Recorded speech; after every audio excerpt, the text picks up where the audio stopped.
Let's jump into Who's Eating Good, of course, presented by Applebee's. These are players that are either coming off a hot week, a hot start to the season, and I'm going to throw to you guys and wonder, is this sustainable or is this just kind of lightning in a bottle here in Lawrence? Okay. How about Courtland Sutton? Courtland Sutton's first 3 games. Russell Wilson looks better in this Broncos offense. I know things haven't gone well for the Broncos, but a lot of that is on the defensive side of the ball. Do you think Courtland Sutton can keep this up? Yeah, well, as far as this week, I'm going to say yes. They're playing the Bears defense, so I'm going to I like Judy as well this week and their running backs, which we'll get to later.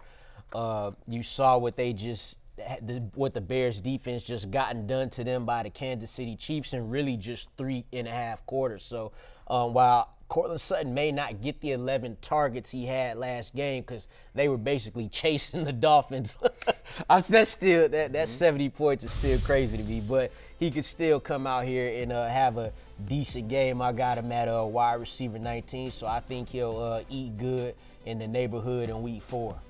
I'm at wide receiver 25, and I agree with Lawrence as well. I do think he can keep it up in general as well. Like, he actually dropped a touchdown last week as well. Like, his game could have even been better. I mean, again, they were chasing 50, whatever, not the Broncos' day. But I agree, you love the matchup against the Chicago Bears, but he's got 44% of Denver's team end zone targets, and obviously Judy missed some time. But the fact is that with Dulcich on IR, and Jerry Judy's never been a big guy in the end zone or the red zone. He's never been a big touchdown scorer. Like, I think Courtland Sutton, who is a big body, is somebody that is, again, it's like kind of the lazy analysis, but it doesn't mean it's wrong, which is like he's sort of the DK Metcalf to Russell Wilson in this offense. Like, again, clearly with their defense, Russ is going to have to throw, and lost in the 50-point loss to Miami is the fact that we talked about this, Jay, that Wilson actually looks decent this year. Like the Broncos' problems, and there are many, are not on Russell Wilson. Honestly, he's been fine, and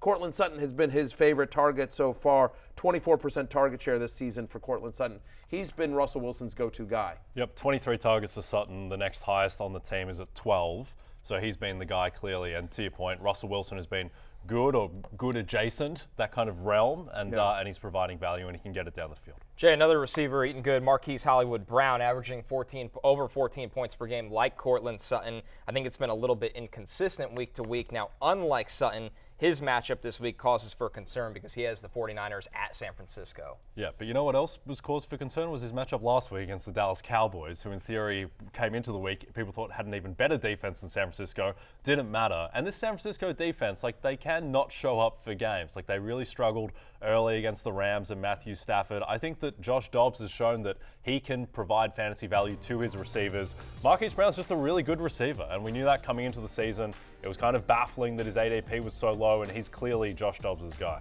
Yeah, by the way, I mean, like, he's had basically one back. This is a guy that was an elite fantasy wide receiver in Baltimore when he was healthy. Then he comes to Arizona. He was good last year. He was on my preseason love list because I was like, look at the numbers that he got when DeAndre Hopkins wasn't there. Just a massive, massive target share. You see it there on your screen.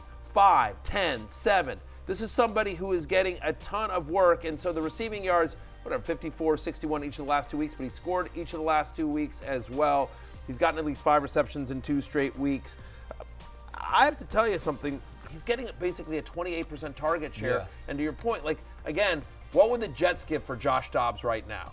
I honestly, in all seriousness, Josh. Seriously. I'm a Josh Dobbs stan. I'm a homer there. But the fact is that the 49ers are giving up a ton of receptions to opposing wide receivers. And, like, they'll probably be down in this game, but they'll be throwing. And clearly that, I think, volume gets him there. So I have Hollywood Brown as wide receiver 28. So I have him as a, upside wide receiver 3 this week. But I'm a believer in Hollywood Brown not only this week, but for the season again, because it's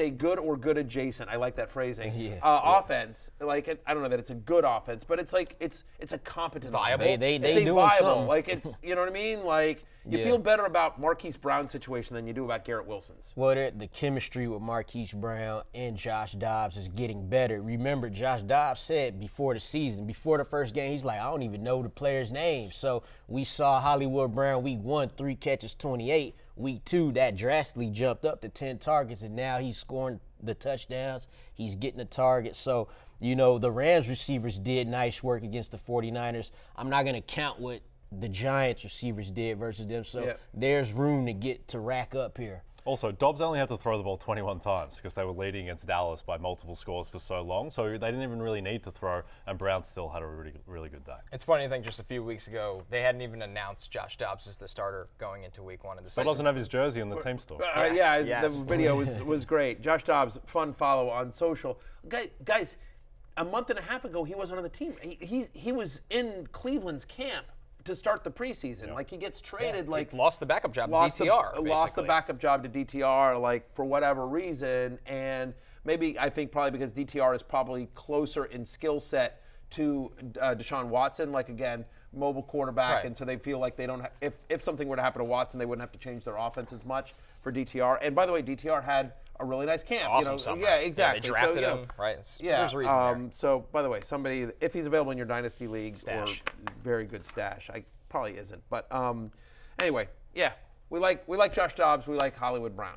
Our final one here, Sam LaPorta is eating good, Lawrence. I know you liked LaPorta before this draft. I don't think anyone saw him finishing the first 3 weeks of the season as tight end 3 in fantasy. This is one of those ones where I hate that I even have to ask if this is sustainable. Sam LaPorta is a huge part of Detroit's offense. Yeah, and we knew it was definitely going to be like that to start the season without Jameson Williams. So it's just going to ride on through the rest of the season. He's eating really good. He's like a glutton, and he's only getting better in each game. Even if you take out that 45-yard touchdown pass, you still like the targets. He'd have 10 targets for 7 catches and 40 yards. So you still like the volume, and it was there from week 1. So I like him this week. I got him at tight end 3 this week, and I like him for the rest of the season, obviously. I'm at tight end 5 this week, but both of us have him as an elite fantasy 1 tight end. You know what word I like? I like the word most, as in most receptions through first 3 games by a rookie tight end in NFL history. Most receiving yards among NFL tight ends through 3 weeks. Most highest target share among tight ends this season, other than Zach Ertz. So whatever. I'm trying to make a bit there, but the fact of the matter is, pick a number, whatever stat you want. Sam LaPorta is crushing it.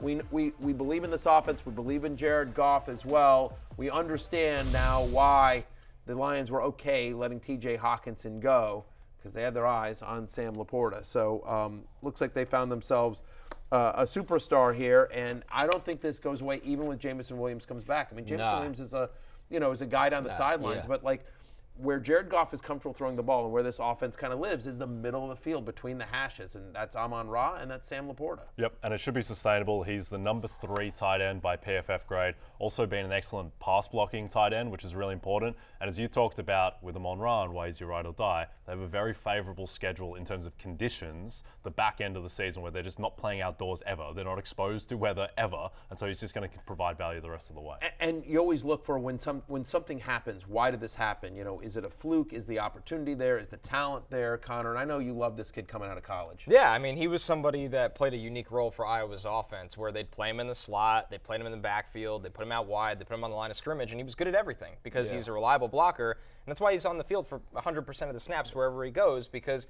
that means he's going to get to run more routes as well. So LaPorta, he's good after the catch. He's got ball skills. I mean, he's a complete NFL tight end. That's what he is. In an offense that you want your tight end to be in. Perfect fit. Perfect fit.